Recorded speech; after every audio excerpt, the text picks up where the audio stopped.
Mga kapatid, magandang umaga. Welcome po sa Binasang Biblia. Dito sa Binasang Biblia, hindi nyo na kailangan magbasa. Ang kailangan nyo lang gawin ay manood. Simulan na natin. Hiningi ng Diyos si Isaac. Genesis chapter 22 verse 1 to verse 19. Lumipas ang mga taon. Nagpasya ang Diyos na subukin kung talagang nagtitiwala sa kanya si Abraham. Kinausap niya ito. Abraham. Narito po ako, Panginoon, sagot ni Abraham. Isama mo ang iyong pinakamamahal at kaisa-isang anak na si Isaac sa lupain ng Moriah. Pagdating mo roon, ituturo ko sa iyo ang isang bundok. Doon mo ihahandog sa akin si Isaac. Susunugin mo siya sa altar para ihandog sa akin. Kinabukasan, maagang gumising si Abraham. Nagsibak siya ng kahoy na panggatong. Inayos niya ang isang asno at saka umalis na kasama si Isaac. May kasama rin siyang dalawang katulong patungo sa Moriah. Pagkalipas ng 3 araw, nakarating din sina Abraham sa Moriah. Mula sa di kalayuan ay natanaw na niya ang bundok. Dito na lamang kayo, sabi niya sa dalawang katulong. Bantayan ninyo ang asno. Aakyat kami ng aking anak para sumamba. Babalik din kami. Inilagay ni Abraham ang mga kahoy sa balikat ni Isaac, pero siya ang nagdala ng kutsilyo at mga baga. Habang naglalakad sila, nagtanong si Isaac, Itay, mayroon na tayong mga kahoy at baga, pero bakit wala tayong dalang ihahandog na tupa? Anak, sagot ni Abraham, ang Diyos ang siyang magbibigay noon.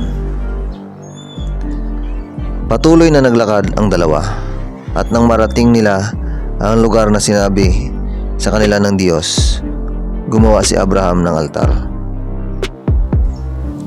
Inilagay niya ang mga kahoy sa altar. Pagkatapos ay itinali niya si Isaac at inilagay niya ito sa ibabaw ng mga kahoy. Kinuha niya ang kutsilyo at naghandang patayin ang kanyang anak. Pero isang anghel ng Diyos ang sumigaw mula sa langit. Abraham! Abraham! Narito po ako, sagot naman niya. Huwag mong saktan ang anak mo.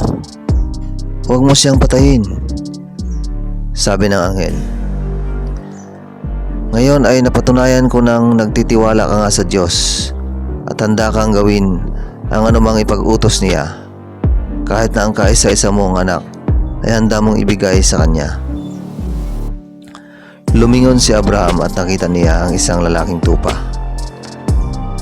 Nasabit ang sungay nito sa mga halaman. Kinuha niya ito at inialay sa Diyos sa halip na si Isaac. Ang lugar na ito ay pinangalanan ni Abraham ng ang Diyos ang magbibigay. At hanggang ngayon, sinasabi pa rin ng mga tao, sa bundok ng Diyos ang magbibigay. Tinawag uli ng anghel ng Diyos si Abraham. Handa kang ibigay sa Diyos ang iyong anak. Dahil dito, ganito ang pangako niya sa iyo. Pagpapalain kita. Palalakihin ko ang iyong pamilya at ang iyong lahi ay magiging mas marami pa sa mga bituin sa langit. Magiging mas marami pa sila sa mga buhangin sa dalampasigan. Matatalo nila ang kanilang mga kaaway at sila ang mamumuno sa mga bayan ng kanilang mga kaaway. Sinunod mo ako, kaya ang lahat ng mga bansa ay hihilingin na pagpalain ko sila tulad ng pagpapala ko sa iyong mga anak at mga magiging apo. Pagkatapos nito, binalikan ni Abraham at Isaac ang mga katulong na kasama nila at umuwi sila sa Beersheba. The end.